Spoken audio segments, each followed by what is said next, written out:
Hello, good people.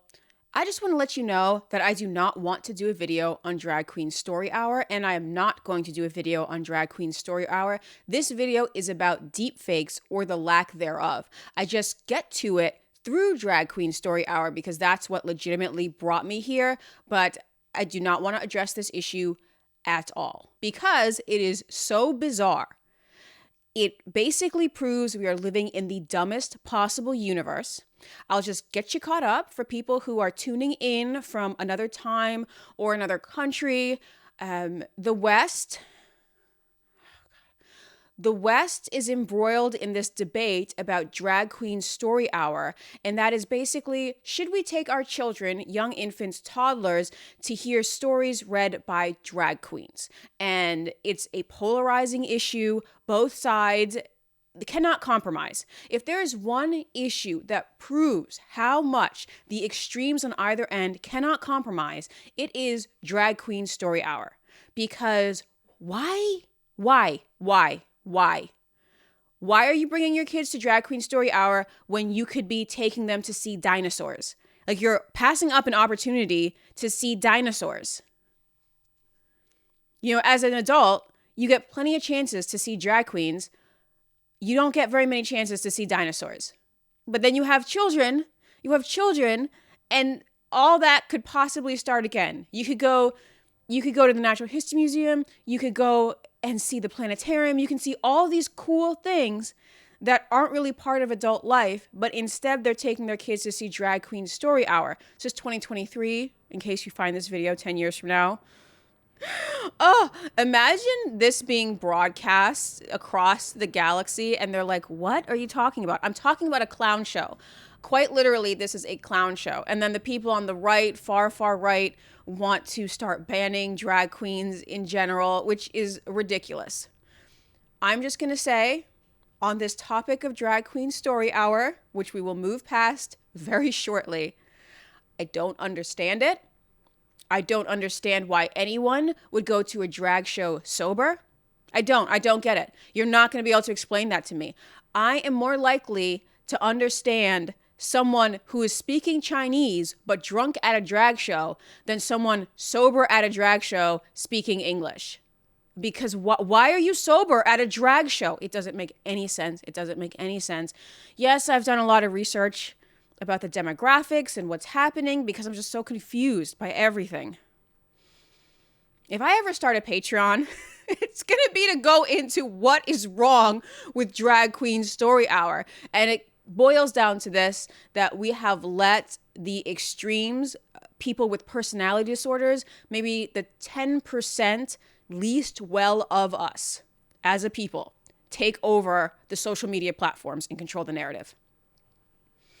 That's all I'm going to say about Drag Queen Story Hour. I am not taking a side except the side that, why are you bringing children to this? Children can't even drink. You're going to split a bottomless mimosa with your toddler? You see what I mean? I'm confused. Might as well be in Greek. I don't understand it. But that brings me to the relevant topic of the day, which is deepfakes. So I'm on Twitter.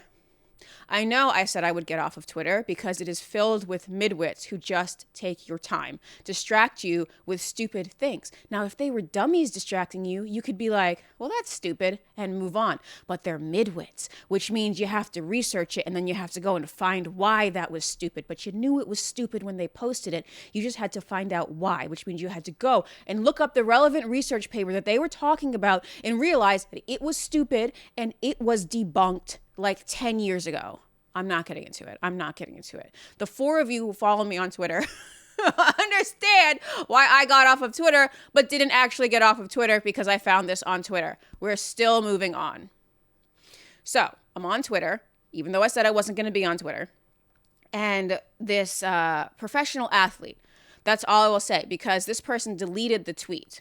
I'll tell you why. This professional athlete posted something about Drag Queen Story Hour. It was a video. It was a video that I had initially seen on Libs of TikToks. No, I don't follow Libs of TikToks. Other people had posted this. I have a video on why I don't follow Libs of TikTok. It's exploiting the mentally ill, but I see that it does. a necessary service. So we're just going to leave it at that. Please check out that video of the rising threat of the anti-woke.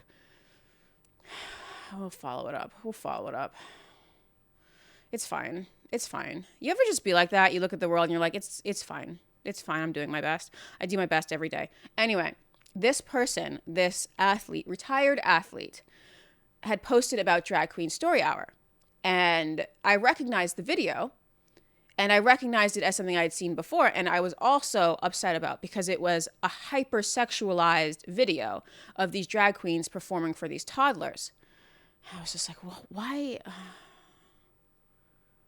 What kind of a mom, what kind of judgment is this? And then you get into the demographics of these mothers. We're not going into that. Like we said at the beginning, we're not going into that. We just can't. I can't. So this person posted about Drag Queen Story Hour and this video, hypersexualized video, and the people in the comments, I'm going to post some of the comments. I'm not going to post who did it because she took it down. The people in the comments said, take this down. It's a deep fake. I was like, it's a deep fake? Really? That's amazing, because we are in March of 2023. Deepfake technology is getting faster and faster and faster.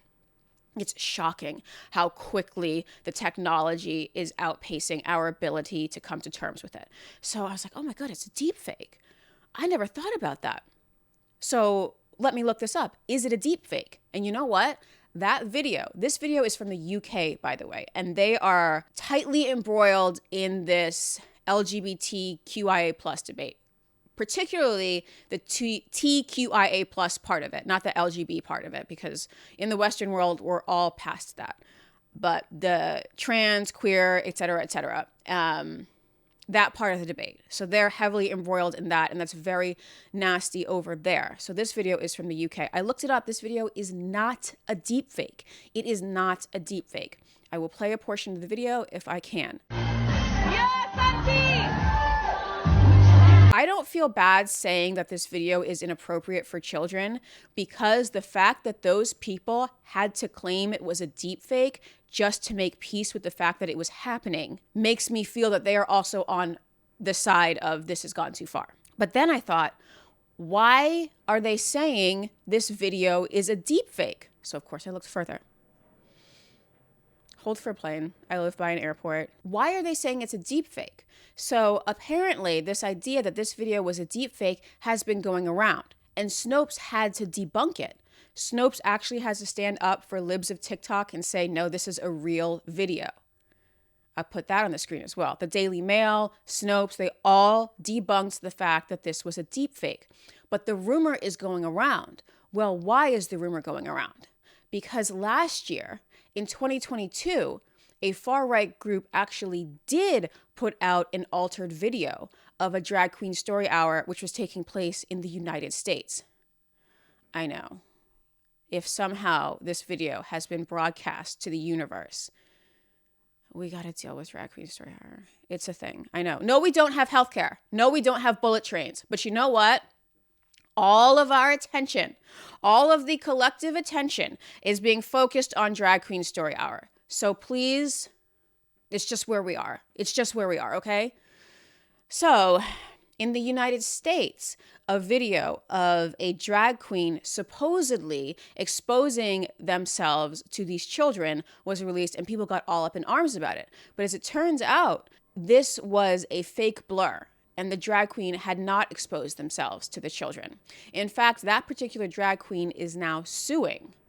They are suing for defamation of character, which they should do. They should absolutely sue, because if you have not exposed yourself to children and people are saying that you are, that can ruin your entire life. Nobody wants to be considered a pedo. Oh, he's a pedo! You're not a pedo. You're definitely not a pedo. So because that had happened last year in 2022 in the United States, now every video of Drag Queen Story Hours are being called a deepfake. So the people on that side, the extreme left, we might call them, or I don't even know if you'd call them left. Left and right is so meaningless at this point. It's the extreme of people who support Drag Queen Story Hour can now deny anything that happens because this happened in 2022. Now, Drag Queen Story Hour aside, let's extrapolate that to the rest of the world. We now live in a post-truth world. Video of things that happen is no longer evidence. We have video of it. Well, that's no longer evidence because people could just say it's a deep fake. Did you notice the pictures of the Trump getting arrested the other day? That never happened. Or it hasn't happened as of filming. Trump has not been arrested as of filming. But the AI is so good at mimicking photorealistic images that it seems as though it did happen. So it went from, oh, the AI is an okay artist, like maybe 6 months ago, a year ago, to, wow, the AI can fake pictures. The AI can fake video. We are past the point of no return at this point because nothing is real. Now, videos that are going to be used in court, I mean, that's going to have to be taken apart by forensic video analysis now, pixel by pixel. Even then, how long before an expert isn't able to tell 100% of the time? Now, I have to say this. Blurring out an area of the crotch, as had happened in the 2022 incident, that's pretty easy to do. The tech on that is not difficult. So making a deep fake video that shows all different people together doing all sorts of things, that is slightly more difficult to do. But, who knows? By the end of this year, that could be very easy to do as well. I'm talking about multiple people here. You have to take into account all the shadows they're going to cast and the lighting, et cetera, et cetera. That's how you can tell if something is happening at the same time. Because if two people are together at the same place, the light source is going to hit them similarly. Whereas if you compile different videos, it might be different. So right now, it's much easier to blur out a crotch area than it is to fake multiple people in a room. And plus, the Daily Mail tracked these people down, tracked the organization down, and actually asked them about it. This particular organization admitted that they were doing wrong. I don't believe that most of these drag queens are pedos or whatever. I think most of them just need to pay rent. And this is an opportunity. They're goofy. They're goofy. Their job is to be goofy. I don't know why drag queens have become the new civil rights leaders, because we closed the asylums and the crazies have taken over. So that's where we are right now in 2023. Hopefully, fingers crossed, we move past that soon, because what are we supposed to bring children into this? Of course we are, or I am. But me and my little dude, we're going to be playing with dinosaurs. We're not going to be at Drag Queen Story Hour. And you know what? He is never getting a cell phone. He is never getting a computer. He's not even going to know of its existence. So I'm going to give mine up too. Once he gets here, I'm giving mine up. I'm just like, no, thank you. No, thank you to all of this. To literally all of this. And no, I don't feel guilty bringing a kid into this world the way it is, because hopefully by the time he's 21 or whatever old, we're going to be using AI as a tool, and it will have improved us and not made us weaker. And if he is a soldier in John Connor's army, well, what more noble a thing is there to do? What more noble a thing is there to do than fight the drag Terminator? I mean, come on. Maybe he could go back in time. And when he goes back in time, it's not quite Terminator, 1984, because that's really extreme. Maybe it's like Rocky Horror Picture Show meets Terminator. And, it's like a rom-com and it's pretty funny and there are dance numbers. Look, I don't know. I'm just spitballing. We don't know what the future is going to be like. But we do know this. In March 2023, because of Drag Queen Story Hour, we have moved into a post-truth era. It's fine. It's fine. There's nothing we can do about it. Subscribe.